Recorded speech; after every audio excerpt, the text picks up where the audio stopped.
Daniel Perez, Alex Rizzo. We have Speaker Chris Sprouse here, Lieutenant Governor, and our current Congressman, Carlos Jimenez. So thank you for coming. Hopefully you can whip that place up into shape a little bit because it needs a lot of help. We're here today to sign two important pieces of legislation into law, and the goal of these bills is to stop, combat nefarious foreign influence and corporate espionage in Florida.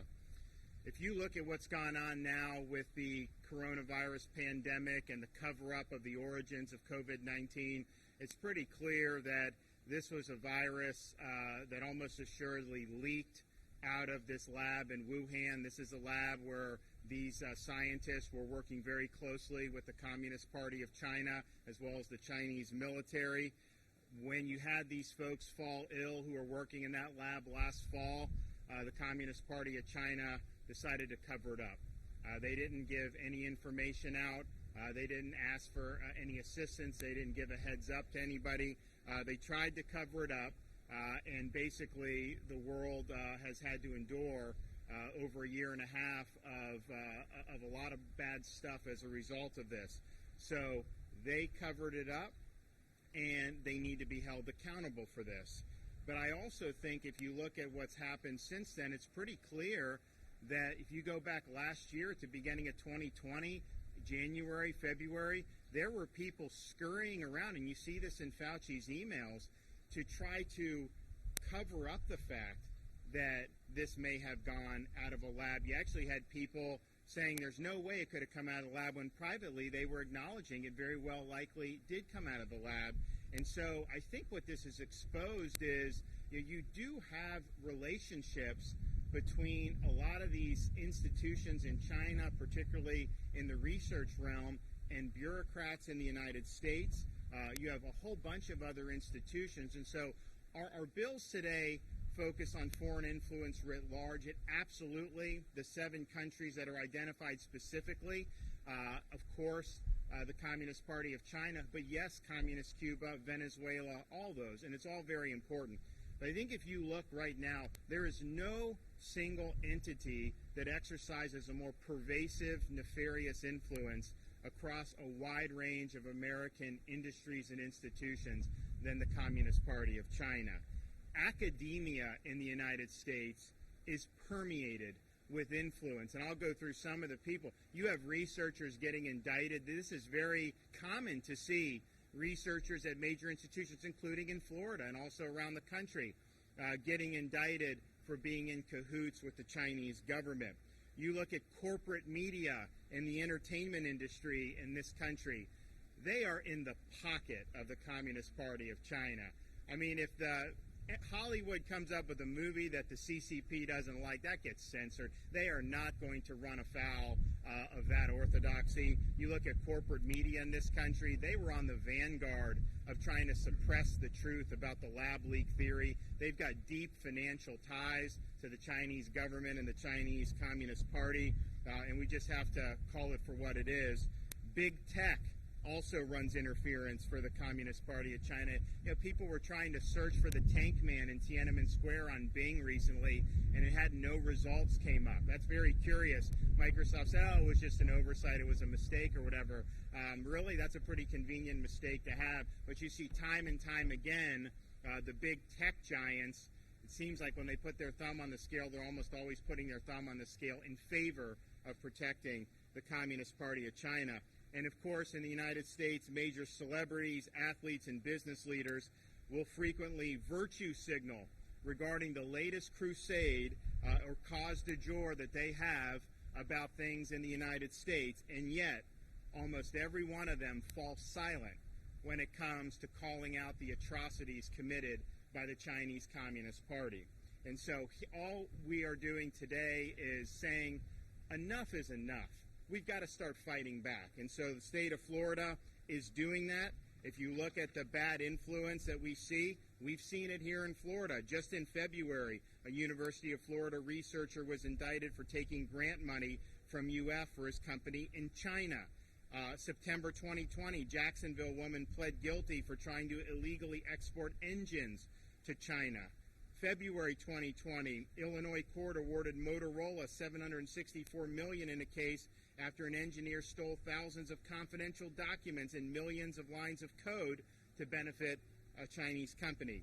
September 2019, a University of Kansas researcher collected federal grant money while working full-time for a Chinese university. Of course, you see Iran and other countries as well. But I think here, as of now, as of the beginning of this past year, the FBI is investigating 1,000 cases of theft of U.S. technology, and this is almost always theft that's designed to serve the interests of the Chinese Communist Party. So we don't have to look long and far to see examples of this. I don't think they get the attention they deserve, and clearly a lot of folks in Washington need to do more to be able to combat it. But in Florida, we're going to take a stand. And so we are taking a stand, and these bills I'm signing into law today, foreign adversaries will not have access to our schools, government, and companies like they have in the past. Not the Communist Party of China, not Russia, not Cuba, not North Korea, not Iran, not Syria, not Venezuela. In fact, the first bill that I signed today safeguards our public institutions from undue foreign influence, and that means prohibiting agreements between public entities and the Communist Party of China or Cuba or any of these other malignant forces. And so as of the time we sign this bill and it goes into effect, Florida, we will be banning things like Confucius institutions from being in our universities or in our colleges. And I know we had issues with that right here in Miami-Dade County, so it's the right thing to do. But beyond prohibiting direct deals with these adversarial governments, the bill also makes sure we don't make deals with private companies that are closely tied to these foreign adversaries. And the bill also makes sure all nation states, corporations, organizations, and individuals seeking to engage with colleges and universities are fully vetted. We don't want bad actors involved in our colleges and university, and we'll hold you accountable if you run afoul of these new laws. We're also going to sign the Combating Corporate Espionage in Florida Act. It creates new criminal offenses in Florida for the theft and trafficking of trade secrets. Anyone who willfully and without authorization steals or attempts to steal a trade secret and use it for their own benefit will now face a third-degree felony, punishable by up to 5 years in prison. If the same person tries to sell the stolen trade secret, they'll face a second-degree felony with even more penalties. And finally, if an individual entity violates this law on behalf of a foreign government, the penalties are significantly enhanced, adding even more time in prison. So I want to thank Speaker Sprowls. I want to thank the representatives and senators here for their attention to this. We knew that we needed to stand up. We knew that we needed to start taking a stand against this because it's really gotten out of hand. And I really hope that we're going to have accountability for the origins of the COVID pandemic, because this did not need to happen. And yes, the Chinese Communist Party is primarily to blame. But there's also American money that very well may have flowed into Wuhan. There were U.S. bureaucrats who were involved at a minimum of trying to divert attention away from the true origins. And so all of those folks need to be held accountable. And I do think China, what we're doing here as a state level is important, it's significant, but there's much more that needs to be done to be able to combat CCP influence within the United States. I'm really honored that we have several Taiwanese representatives here today, both representatives from Taiwan as well as Taiwanese Americans, who can talk about the threats that we face from this Communist Party and from their attempts to exert influence, not just in the United States, but really throughout the rest of the world. And so I'm going to invite Director General Chi to come up and say a few things.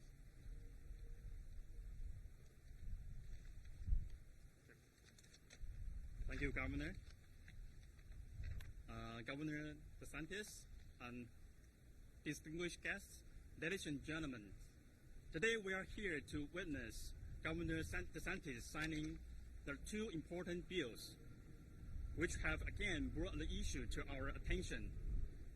The negative influence of China is not only a threat to Florida, it's also a threat to Asia and to the world. Taiwan has been fighting against the threat of China for a long time. We are very pleased that more and more friends in the world have noticed the issue and have joined us. As you may know, China has used its economic influence to undermine the national interests of many countries. Even in the critical situation of COVID-19, China is still trying to use vaccines to influence some countries to sever diplomatic ties with Taiwan. On the contrary, the U.S. bipartisan congressional delegation visited Taiwan yesterday to discuss U.S.-Taiwan relations, regional security, and other significant issues of mutual interest. We'd like to take this opportunity to express our sincere thanks to the United States for donating 750,000 COVID-19 vaccine doses to Taiwan. Taiwan shares with the United States such common values as freedom, democracy, respect for human rights, the rule of law, and a market-based economy. Taiwan is also an important trading partner and reliable export market for the U.S. in almost every major sectors. Based on the shared values and common interests, the Taiwan-U.S. relations will continue to flourish well into the future. On this beautiful day, I wish all of you good health, happiness, and success. Thank you. All right, thanks. Thank you. Yale Huang. Thank you, Governor DeSantis, Director General Xi. My name is Yale Huang. I'm the president of Taiwanese Chamber of Commerce in Miami. So with the bills Governor will be signing today, as a resident of Florida and a business owner and business people in Florida, it's very important for us to for these bills to come into place to make. I heard from him Monday, and he picked up my brother and sister, I think, Tuesday. The investigator wanted to keep Colin talking, and he did. So what is Colin opening up to you about? Colin starts to talk about the family dynamic and how he believes that his father might be having some sort of mental issues or some sort of breakdown. Like, I've been kind of worried about him for, like, stuff. Madeline Wu. Good morning, everybody. My name is Madeline.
getting all this stuff from China now. When COVID hit, there was an unprecedented, and a lot of it was driven obviously by the hysteria and the panic, but there was an unprecedented demand spike for things like masks and all kinds of PPE and all these things. And it turns out we get almost all of it from China. And China started clamping down. They didn't want to necessarily do it. So, I remember being on the phone, talking to these executives, trying to figure out what we could do. And every governor, the federal government, they were all doing it. But it's just a lesson. Why would we want all this stuff being made in China? And we need to have more of this made in the United States. And if we're able to do that, I think that that's much better for our national security. It's also better for jobs in this country. Lieutenant Governor Jeanette Nuñez.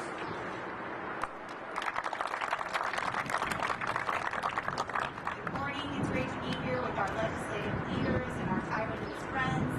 As you know, the cultural and economic ties between Florida and Taiwan are extraordinarily strong, and under this governor, he's going to continue to make sure that they remain strong. So thank you again for being here. Obviously, you've heard from the governor in terms of all of the issues that we've seen here in South Florida and our beaches in college. Something that China used in order to provide and indoctrinate the students with this narrative that is contrary to what we believe here in Florida. We're going to make sure that that only does not happen. It will never happen in the future. These programs, the use of teaching Chinese language and culture is a tool to expand their political influence. And I'm thrilled that this governor is going to stand strong along with our legislative leaders to refuse that happening ever again here in Florida. As you know, awareness and vigilance will make it much more difficult for our adversaries to continue to propagate their narrative and their are not be here in Florida. We will not allow them to use our universities, our corporations as a tool to further their agenda. So with that, I'm thrilled that the governor is going to be signing these bills today. I'm thrilled that all of our legislative leaders are here in support of these very important issues to continue to ensure that Florida is the home of freedom. Chris Sprouse. Thank you, Governor. It's great to be with you today. Great to be with Lieutenant Governor Nuñez, Senator Diaz, and members of our House delegation. And here we are talking about foreign influence of the Chinese Communist Party and its influence in Florida. And people who might be watching it, they think to themselves, well, why does this matter to a family who lives in Hialeah or Clearwater or Pensacola? Here's why. Because that foreign influence isn't just used to influence political leaders. It isn't just used to influence policy like the One China policy to the detriment of Taiwan.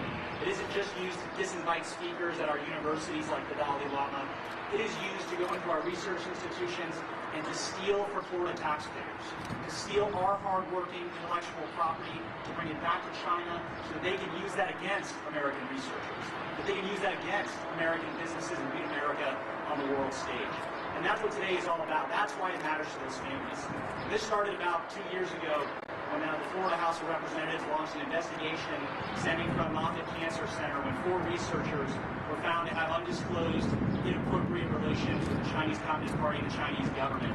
Because of those relationships, we uncovered all kinds of information. But we realized something more important, that it wasn't just limited to Moffitt Cancer Center. It was at the University of Florida where there were university researchers who had undisclosed relationships. One of them was indicted recently by federal officials. But even when the employees at the University of Florida were looking into that incident to find out the depth and scope of these inappropriate relationships, their computers and their network were cyber attacked by the Chinese Communist Party. At the University of Central Florida in Orlando, there was a researcher working on autonomous submarine parts who had an undisclosed relationship. When he was confronted, he fled from his wife and his family back to China. Subsequently, his research assistant was indicted for exporting autonomous submarine parts back to China. Whether it's medical, biomedical technology, cancer research, defense materials, all of these things are vulnerable from foreign influence and espionage by the Chinese government. What we realized was whether it was genetically modified corn seeds in Iowa. The person who stole those corn seeds used to be a professor here in Miami at FIU. This has impacted Florida. It's impacted our taxpayers. And if you look across the country, we're not alone. We're not the only state that has suffered this way. MD Anderson in Texas, cancer researchers in Boston, Harvard, MIT. It is pervasive. It impacts universities across the country. 70% of universities who receive $250,000 or more from the propaganda arm of the Chinese Communist Party have failed to disclose that properly to the federal government and federal authorities. We're not the only state who suffer this way, but we are the only state that is doing something about it. We're doing something about it because we have an innovative legislature who looks down the road to protect Florida taxpayers, because we have the boldest governor in America, and because we have a congressional delegation who's worked hard to fight these issues in Congress. I'm proud to stand here with you, Governor. I'm proud of how we're pushing back on Florida espionage here in Florida. Great. Senator Diaz. Thank you, Governor, and Speaker Powell, thank you for your leadership, Governor, because even before this bill is signed today, it was your leadership and your bold pressure that caused Miami-Dade College to remove the Chinese Confucius Institute. I also want to thank our partners from Taiwan for being here today. It's an incredible relationship, and we look forward to continue that relationship. Speaker Sprouse, thank you for your leadership on this, coming out right out of the gate and making sure that Floridians are protected. It is important that we not only protect our students and our research, but that we are not spending state dollars on research that ends up in the hands of the Communist Party of China. And also here in South Florida, we've seen influence from the Cuban government, and that's not to be underestimated. And this bill will protect us and make sure that the Cuban regime cannot use Florida to continue to spread its communism throughout Latin America. Le doy las gracias al gobernador DeSantis por su liderazgo, por las razones que estamos aquí, el gobernador DeSantis y la vicegobernadora Nuñez eliminamos el Instituto Chino en Miami-Dade College antes de esta legislación. Le doy las gracias también al presidente de la Cámara, Chris Sprouse, por estar aquí hoy. Y es tan importante proteger a nuestras instituciones y nuestras corporaciones de los regímenes comunistas a través del mundo, y especialmente aquí en Latinoamérica, donde hemos visto la influencia de Cuba entrarse aquí a nuestra comunidad y continúan a hacer esto. Así que es otro paso más para protegernos. Le doy las gracias a nuestros partners de Taiwán por estar aquí hoy y seguir la relación con la Florida que es tan grande. Thank you very much. Representative Beltran.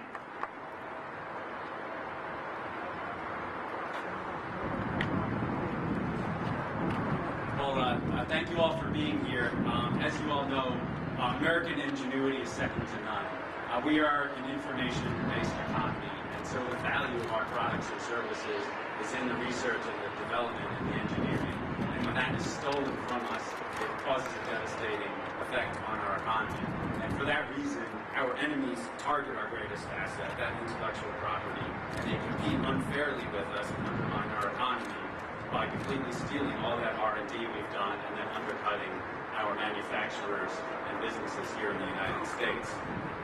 We will permit this no longer. This bill strengthens criminal and civil remedies against foreign agents, and it updates our trade secret laws for the 21st century.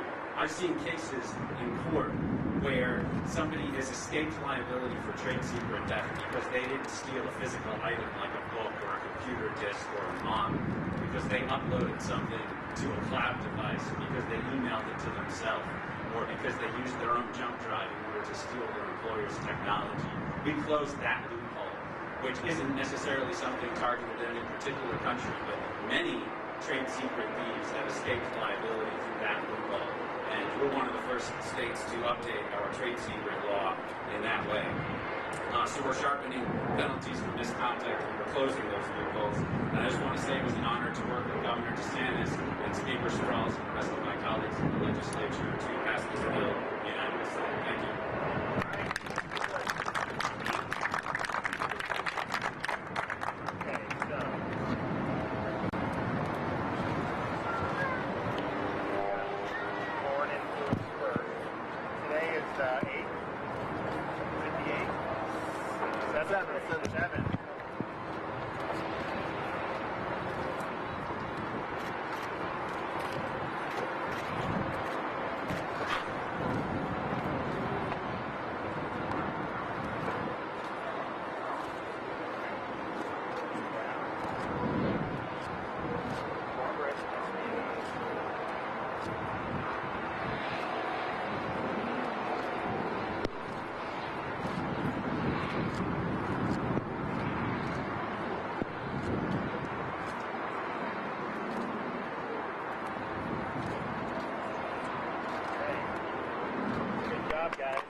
What's that?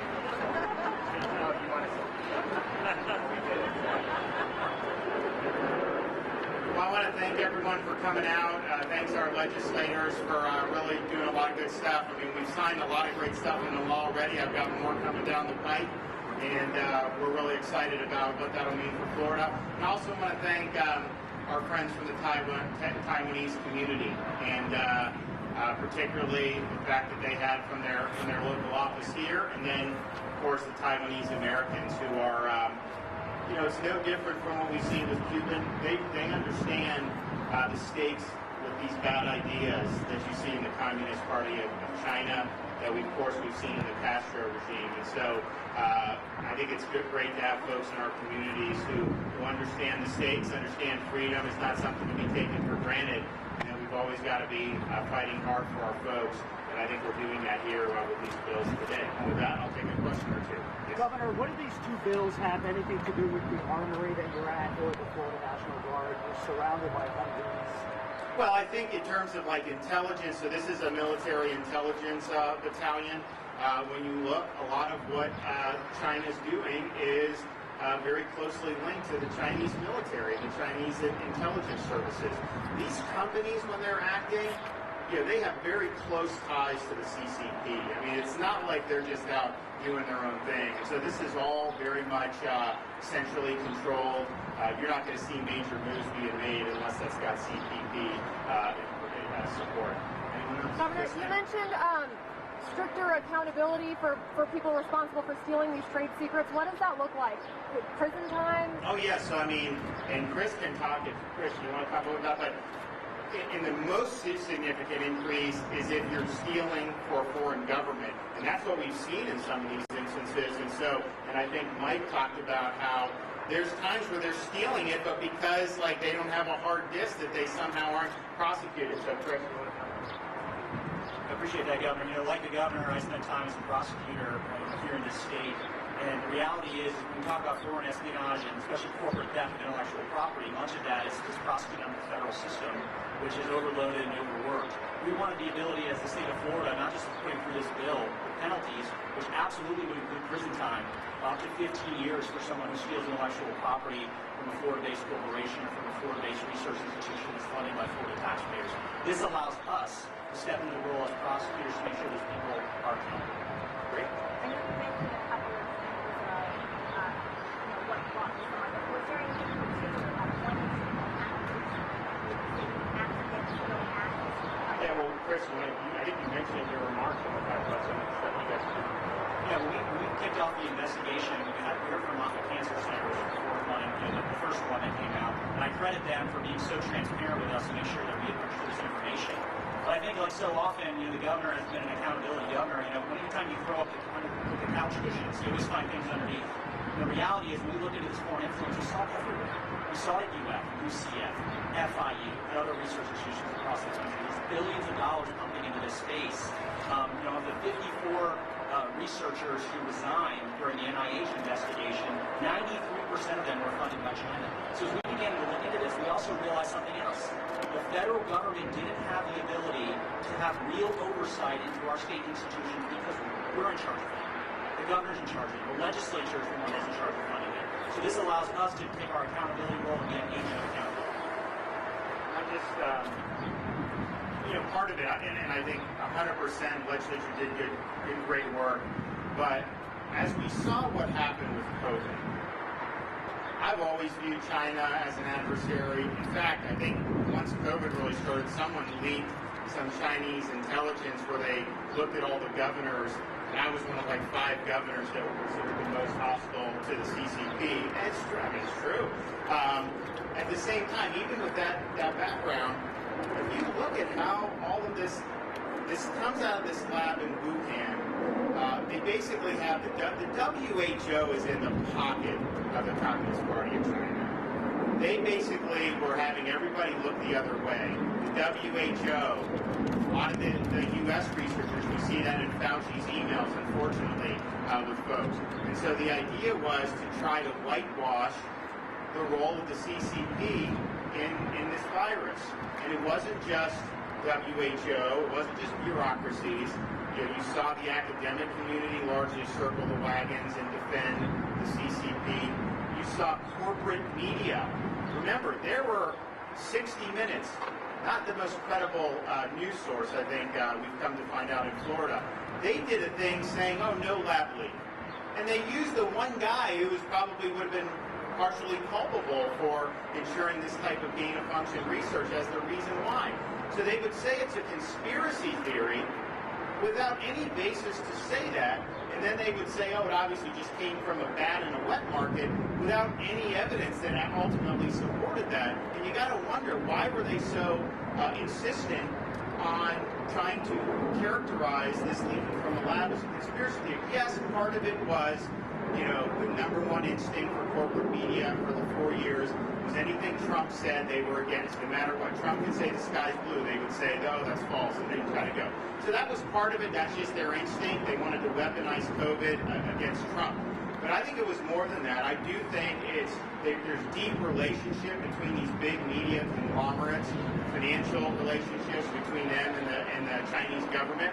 And I think that also was a big reason, why they tried to whitewash that. But when you see all the different ways in which, and then of course big tech was censoring people who wanted to have inquiries into the lab leak theory, you'd get taken down off social media if you said that. And of course, the Chinese Communist Party, they were the leading proponent of lockdowns. They were advocating them for Italy and all this other stuff. When you were criticizing lockdowns last March or April, you would get deplatformed or you would get censored by social media companies. And so they've run interference for the CCP multiple times. And they're some of the biggest, most powerful companies in the world. And I don't even need to discuss these entertainers and the athletes and these business people. If you're somebody that will light your hair on fire because Georgia is requiring voter ID, but yet you're lining your pocket with money from China and not a peep about the slave labor that's going on over there, you, my friend, are a hypocrite. And you're not somebody that should be taken seriously. And yet that seems to be the normal course of things. And I think a lot of these companies who've tried to become woke and try to basically get in with some of these far-left activists when it comes to things like voter ID, they have a really hard time explaining how that's the line in the sand for them, how they could possibly have these business relationships that they do in China and specifically with the Chinese Communist Party, because you don't get to have big business relationships there unless you have the imprimatur of the CCP. So I think what the legislature did was great. It was long overdue, but particularly I don't see how anyone could have lived through the last year and a half and not come to the conclusion that there's something fundamentally wrong about how this regime is influencing so many different institutions and industries around the world. And so today, Florida says we're fighting back, and we're going to make sure the laws of this state reflect that. Thanks, everybody. Governor, on gun violence.